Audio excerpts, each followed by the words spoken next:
செல்ல கண்ணு எங்க வீட்டு ராணி வர எல்லாம் வந்து பார்த்துக்குங்க. பொட்டி வண்டி கட்டிக்கிட்டு பொண்ணு மேல ஒட்டிக்கிட்டு ராணிக்கு தராசா எங்க மாவே வரார் பார்த்துக்குங்க. கட்டிக்க போற பொண்ணு ஒட்டிக்கிட்டா தப்பில்ல செல்ல கண்ணு.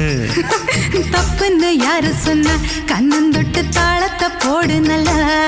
அட அப்படி போட்டுக்க ஆசைய பார்த்துக்கட. வண்டியில மாமன் பொண்ணு ஓட்டுறவன் செல்ல கண்ணு எங்க வீட்டு ராணி வாரா எல்லாம் வந்து பார்த்துக்குங்க.